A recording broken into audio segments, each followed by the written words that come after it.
In the video for exercise 1919, we did a lot of practice looking at branches on benzene rings and telling whether they were strong activators, moderate activators, weak deactivators, moderate deactivators, strong deactivators, and either orthopara-directors or meta-directors. So in this video, I'm going to assume that you are capable of doing that. Now, if you don't feel comfortable doing that, go back to the video for exercise 1919 and see how you can look at a branch and tell what type of activator it is and what type of directing effects it has. Now in this one, we're going to use that knowledge. I'll assume you can follow me quickly as I do that, and we'll use that knowledge to see where we can put our different branches and combine that analysis with the recipes here, and we'll draw a product for these different reactions. So the first thing you want to do is to look at these branches and see which is most activating. The one on the left is moderately deactivating. It has a pi bond to an electronegative atom conjugated to the ring. The one in the middle is strongly activating. It has a lone pair on the benzylic position that's not pulled away through resonance. And the branch on the right is moderately deactivating. It's the same as the one on the left. So the most activating one is this OH right here. It's a strong activator. It has the lone pair on the benzylic position that's not being pulled away from the ring through resonance.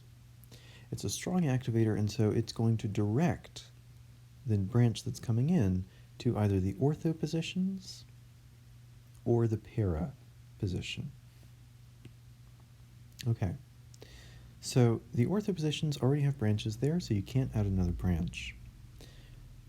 They already have those carbons already have 4 bonds and 8 electrons. So the only place where this new thing will add is at this carbon at the bottom.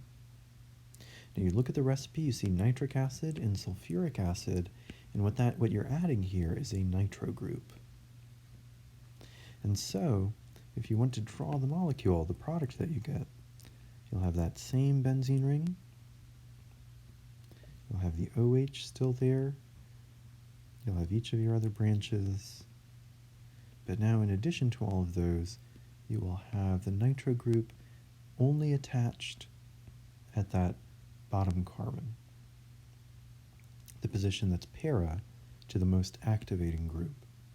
That's the only product for that reaction.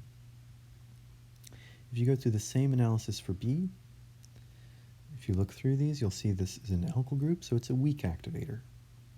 Here you have a pi bond to an electronegative atom that's conjugated with the ring. That's a moderate deactivator. This oxygen here in the methoxy group has lone pairs. Those are benzylic. They're on the benzylic position and they're not being pulled away through resonance. This is a strong activator. And the bromine is a weak deactivator. The most activating branch on this ring, if you do the same process, if you want to write it all out like we did in exercise 1919, you'll see the most activating thing on this ring is the methoxy group. And that all activators, it's a strong activator, and all activators are orthopara directing. So that methoxy group is going to direct an incoming branch to either the ortho positions or the para position. The ortho positions already have branches on them, so you can't get another branch adding there. There's no space. So the only branch that's available, the only carbon that's available for the new branch to come in on is that para carbon at the bottom. And the recipe, Br2 and FeBr3, that's the recipe you use when you are adding a bromine onto the ring. So if you want to draw the product for this reaction, you'd redraw that benzene ring. You have the bromine, the methyl group, your branches,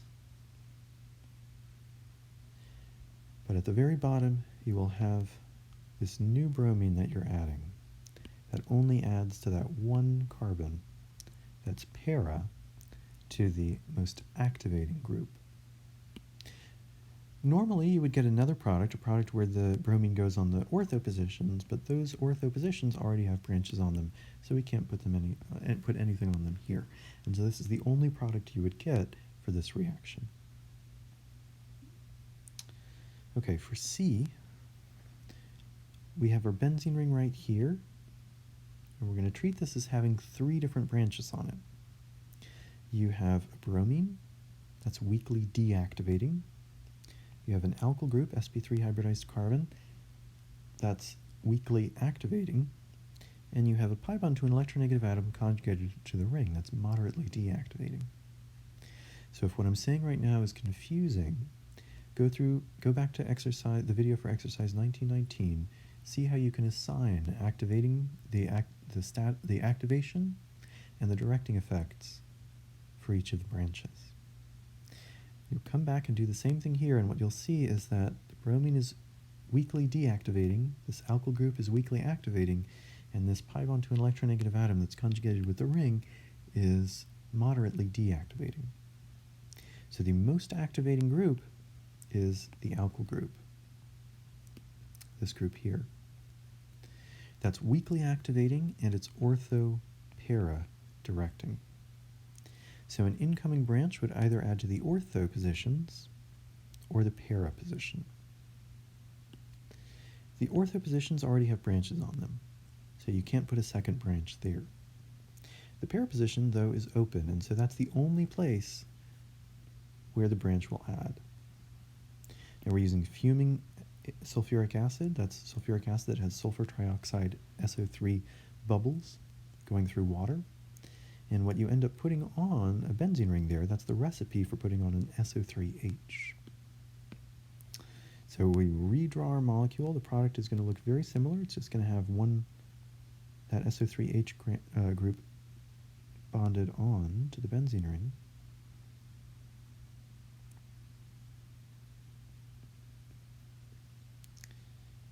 So all the other branches stay there, but now on that one position, the para position to the most activating group, we have our SO3H. And that would be the only product for this reaction. So what I did here is I assumed that you were able to analyze the branches. And if you don't feel comfortable with that, go back to the video for exercise 1919, and you'll learn how to analyze those branches by looking at whether each of the branches is, what type of activator each type of the branches are, and what type of directing effects it has. Then looking at the most activating branch and figuring out where new branches would add. So that's all covered in exercise 1919, and here in exercise 1920, we're combining that technique with recipes for specific branches, and we're drawing specific products. So that's what we're doing here in this exercise.